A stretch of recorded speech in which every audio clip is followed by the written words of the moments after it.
12:20 a.m. Israel Standard Time. And it's Daf Yomi. Tractate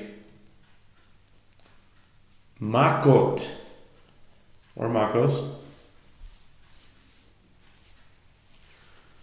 5b, top of the page, with the words E istatis he zo afilu kas rishon amilo Amr Yabahu shikadu v'hargu. The Gemara asks if Rabbi Yehuda states that in this situation is a conspiracy and there is suspicion that the second set is not truthful, let even the first set of witnesses who were rendered conspiring witnesses based on their testimony also not be executed. Rabbi Abahu said the Mishnah is referring to a case where the judge has already executed the first set of witnesses. Rabbi Yehuda is saying that no witnesses are executed other than the first set of witnesses who were already executed. Mai dehave have ela amrava achikam imenu ela kas achas ner reges iigatve ene ragin habu vad gomer kasha. The Gemara challenges, if so, what was already was. There's no point in stating it as a halacha. Rather, Rava said that this is what Rabbi Yehuda is saying. If it is only one set of witnesses that is rendered conspiring witnesses by the second set, the witnesses are executed.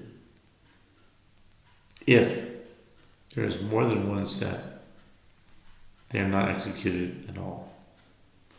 The Gemara asks, but doesn't Rabbi Yehuda say it is only the first set alone that is executed? This indicates that contrary to Rava's explanation, it is a case involving more than one set of witnesses. The Gemara notes, indeed, this matter is difficult. Hahi itita di'atai Sahadi v'ishtakur. Aiti Sahadi v'ishtakur. Azla aiti Sahadi achrini de lo ishtakur. Omer Reish Lakish. Chuzka zo.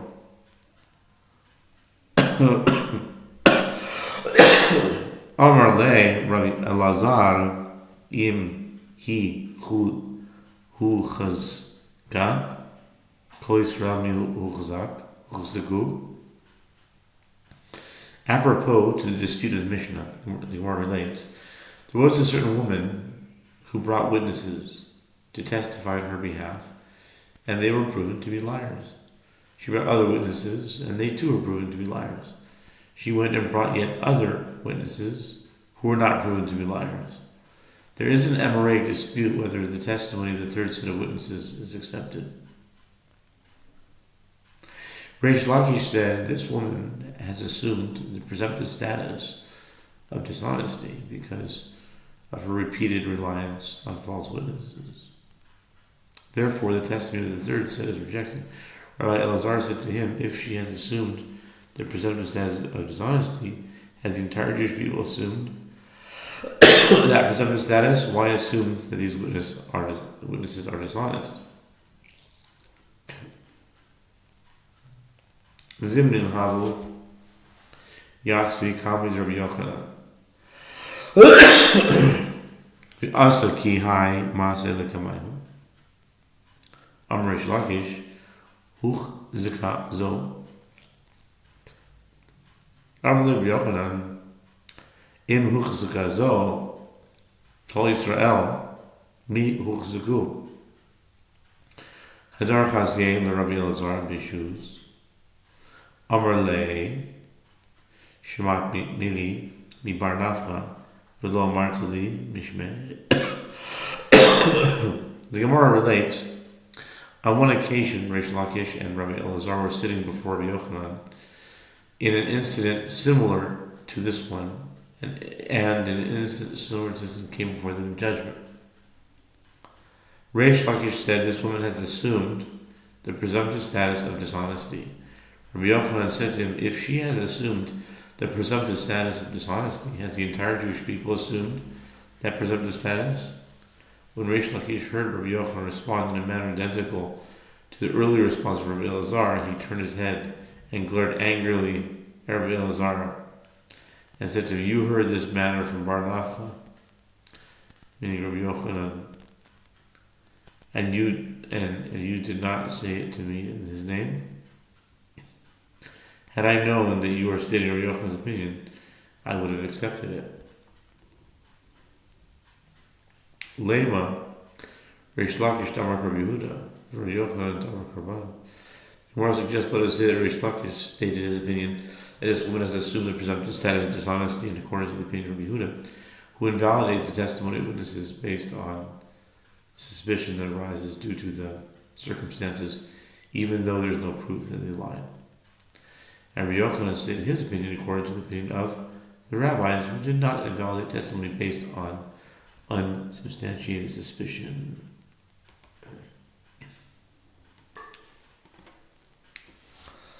Where were we?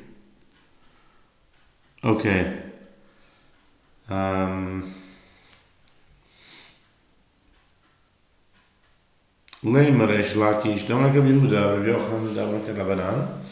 Gemara suggests, let us say that Reish Lakish stated his opinion that this woman has assumed the presumptive status of dishonesty in accordance with the opinion of Rabbi Yehuda, who invalidates the testimony of witnesses based on suspicion that arises due to the circumstances, even though there is no proof that they lied. Rabbi Yochanan stated his opinion in accordance with the opinion of the rabbis, who do not invalidate testimony based on unsubstantiated suspicion. Amar Reish Lakish Di'amri lach afilu l'Rabbanan ad kan lo kam ka'amri Rabbanan hasam deleka deka mehazer aval hacha iga ha deka mehazra. The Gemara rejects the suggestion Reish Lakish could say to you, I state my opinion even in accordance with the opinion of the rabbis, as the rabbis say that one relies on witnesses who render multiple sets of witnesses conspiring witnesses only there in the Mishnah, in a case where there is no one who is seeking to hire witnesses to testify on his behalf, and one could assert that their testimony is true. But here, there is this woman who is seeking to hire witnesses to testify on her behalf, which arouses suspicion that she hired them to lie on her behalf. Rabbi Yochanan Amalach, Ana de'amri afilu Rabbi Yehuda, Ad kan lo kam Rabbi Yehuda hasam de'amar atu kule, Alma gabe hani havu kaimi, Aval hache, Hani yadi besadusa, Hani lo yadi besadusa. Rabbi Yochanan could say to you, I state my opinion, even in accordance with the opinion of Rabbi Yehuda, as Rabbi Yehuda says, that the testimony of the second set is invalid based on unsubstantiated suspicion only there in the Mishnah where the circumstances exacerbate the suspicion that they are lying, as we say. Is that to say that everyone, the numerous set of witnesses, was standing near these witnesses who testify in order to render them conspiring witnesses? But here, perhaps, these witnesses who came last and were not proven to be liars know the content of the testimony. And these witnesses who are proven to be liars do not know the content of the testimony. The fact that the testimony of the first set of witnesses was rendered void has no bearing on the status of other witnesses. Mishnah, the Mishnah. Ein edim zomim min nerogin ad shigmor hadin sherei hatzedukin omrim ad shihareg shenemar nefesh techas nefesh. Mishnah says that the conspiring witnesses are executed only if they are rendered conspiring witnesses after the verdict of the accused is concluded. In this is the contrast between the Sadducees. As the Sadducees say, conspiring witnesses are executed only if they are rendered conspiring witnesses after the accused is killed on the basis of their testimony, as is stated, a life for a life. Exodus 21:23. See Deuteronomy 19:21. Okay.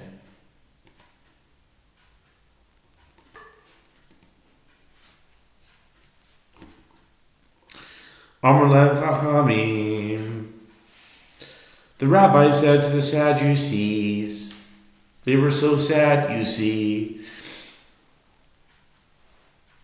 Amar lehem Chachamim halok for nimar v'asitim lo kasher zamam lasut le'achiv harei achiv kayam. Yumkem lama nimar nefesh tachas nafesh yechol misha shekiblu edusan yaragu tam lomar nefesh tachas nafesh ha'enam neheragin ad shigmar adin. The rabbi said to the Sadducees, but wasn't it already stated, and you shall do to him as he conspired to do to his brother? Deuteronomy 19:19. And this latter verse indicates that his accused brother is alive. If so, why is it stated alive for life? One might have thought that if they are rendered conspiring witnesses from the moment the judges accepted their testimony in court, they will be executed, even though no verdict was concluded. Therefore, the verse teaches a life for a life, teaching that they are executed only if they are rendered conspiring witnesses after the verdict of the accused will be concluded, from the moment that the court is on the verge of taking his life. The Gemara says, Tani beribi omer lo hargu neheragim hargu ein neheragim Amar Aviv Bini Lav Kal V'Chomer is taught. With regard to the halacha in the Mishnah that the sage referred to as the distinguished Beribi says, if the conspiring witnesses have not yet killed the accused with their testimony, they are executed. But if they killed the accused with their testimony, they are not executed. The father of that sage, who was also a prominent sage, said to him, my son, is this matter not derived through an a fortiori inference? If, when they were unsuccessful in their attempt to kill the accused, they are executed, all the more so if they were successful in killing him, should they be executed.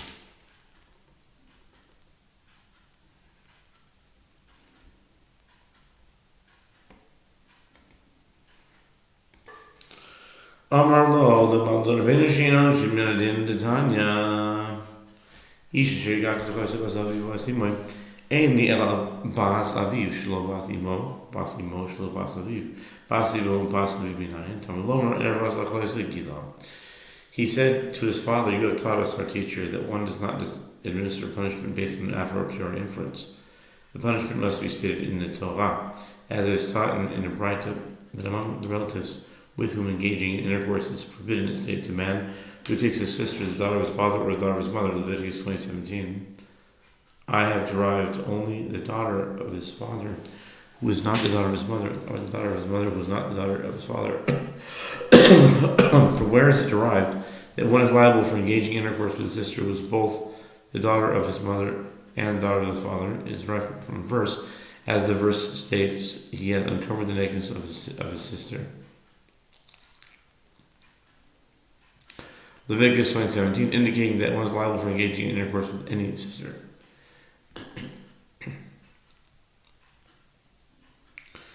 Ad shelo yamar yesh li bedin im anishal bas aviv shelo bas imo ubas imo shelo bas aviv bas aviv bas imo lo kol shein halomar zashein shibn adin. The Braita continues, even if the verse had not stated that one is liable for engaging in intercourse with his sister. Meaning one sister with whom he has both parents in common, let's just say. I have proof from a Kal Chomer inference.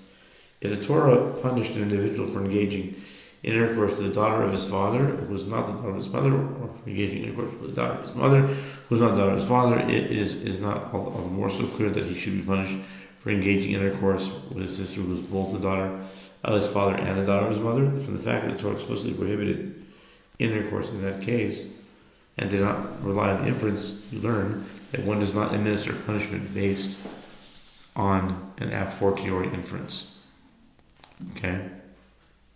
Onish Shamanu Azar Minayim Talmud Lomar Ervas Klaiska Bas Avicha Bas Imecha Ein Yela Bas Aviv Shlo Bas Imo Shlo Bas Aviv Bas Aviv Bas Imo Ein Talmud Lomar Ervas Bas Eishes Avicha Veledes Avicha Achoscha The Braita continues, we heard from that verse in Leviticus 20:17, the punishment for engaging in intercourse with one sister with whom he has both parents in common. From where is the prohibition against engaging in those acts that intercourse derived?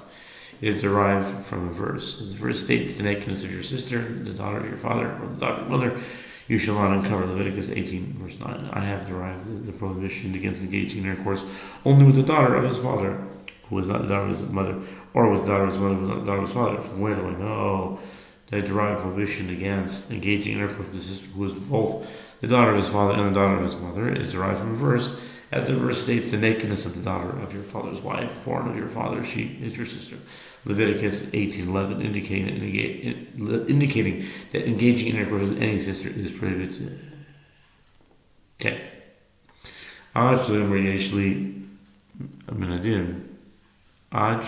yamer yeshli min hadin uma in huzar al bas imo shelo bas aviv bas aviv shelo bas imo bas aviv bas imo lekol shein halamadit she'ein mazir min hadin. The Brisa continues, even if the verse had not stated that engaging in intercourse with one sister with whom he has both parents in common is forbidden, I have proof for this from a fortiori inference. If one was prohibited in engaging in intercourse with the daughter of his mother, who was not the daughter of his father, and with the daughter of his father, who was not the daughter of his mother, is it not all the more so clear that he is prohibited from engaging in intercourse with his sister, who is both the daughter of his father and the daughter of his mother?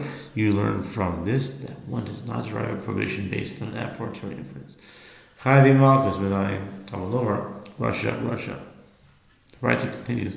From where is it derived that one does not administer punishment to those liable to receive lashes based on a fortiori inference, and the principle is not limited to capital punishment? The verse states a verbal analogy between the term wicked with regard to those liable to be executed, and the term wicked with regard to those liable to receive lashes. With regard to those liable to be executed is written, who is wicked and deserves to die, Numbers 35:31.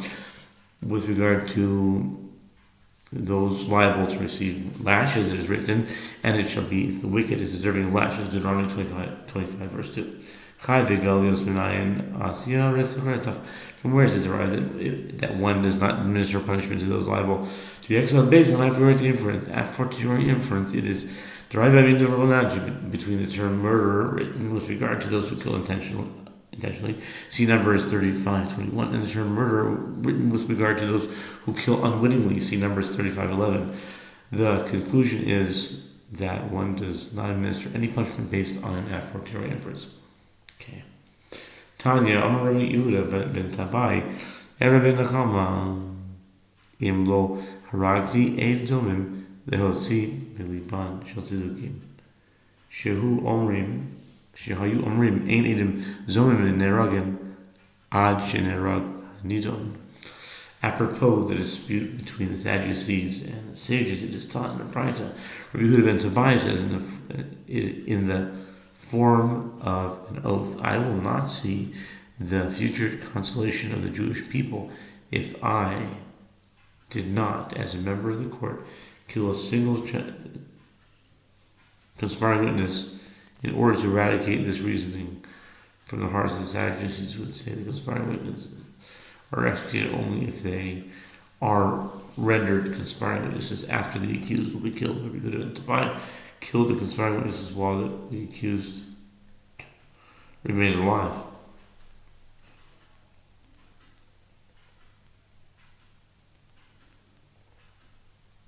Amr lo shivon shetach. Erev Menachem imlo shalach dam naki shrei amru chachamim.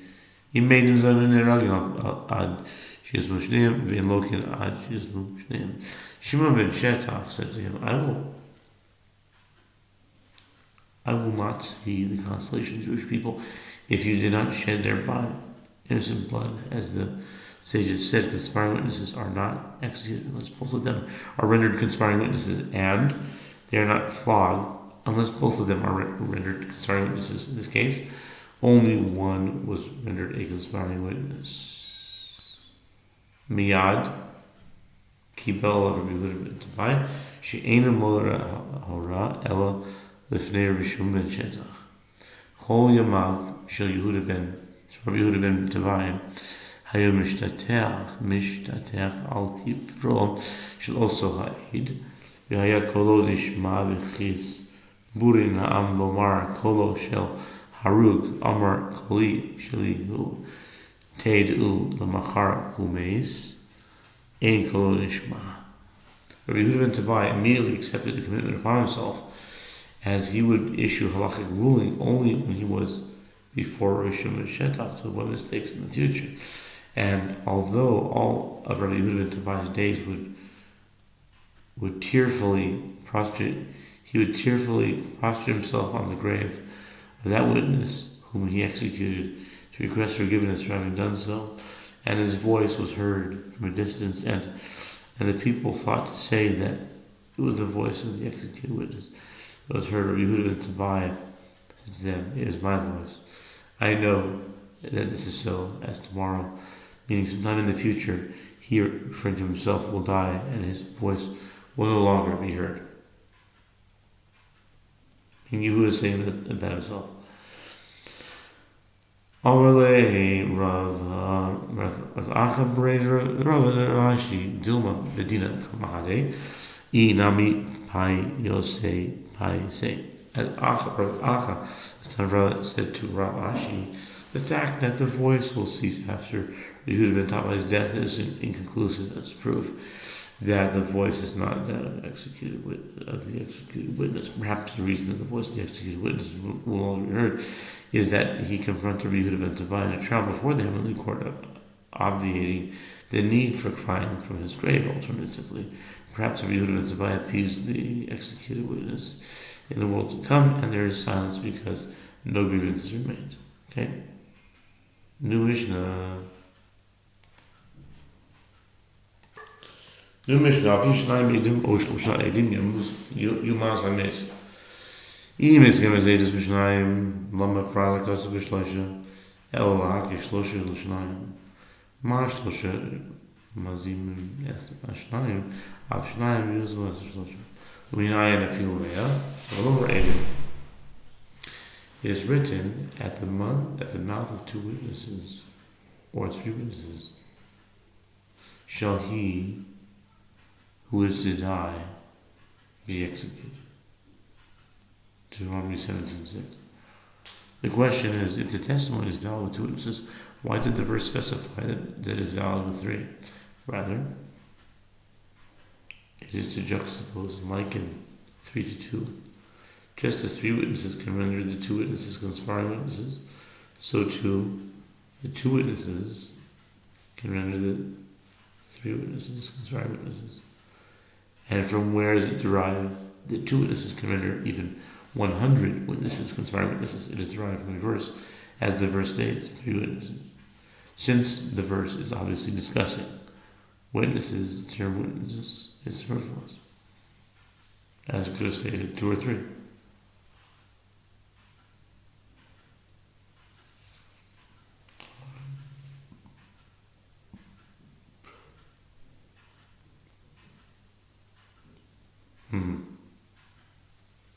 The term witnesses teaches that 2 witnesses can render said witnesses conspiring witnesses irrespective of their number. Rabbi Shimon Omer Mashnai Mena Neraginan Shiyu Shnein Zomin Av Shloshnein Neraginan Shiyu Shloshtan Zomin Urayin Afilu Mea Tam Lereidim.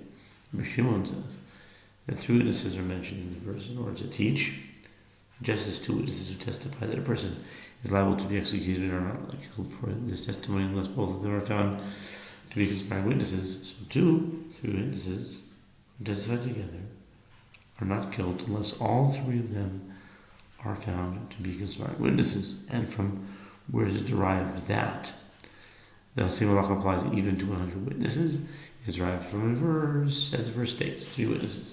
The superfluous term witnesses teaches that the status of the witnesses who came to court as a single set of witnesses is that only of one testimony with regard to this halacha. Rekiva Omer, Rekiva says, Lo ba shlishi lakel el lahachmer alav lasos dino kiyotze be'elu. Yehoshua says the 3rd witness mentioned in this verse does not come for the judges to be lenient concerning him. Rather, its mention comes for the judges to be stringent concerning him and to render his halachic status like that of these 2 witnesses who testify with him. One could claim that since the testimony of the 3rd witness is superfluous, as the testimony of the other 2 witnesses suffice, the 3rd witness and any other witnesses beyond the first 2 should be exempt. Therefore, the verse teaches that since he testified with them, he was rendered a conspiring witness with them. He too is executed.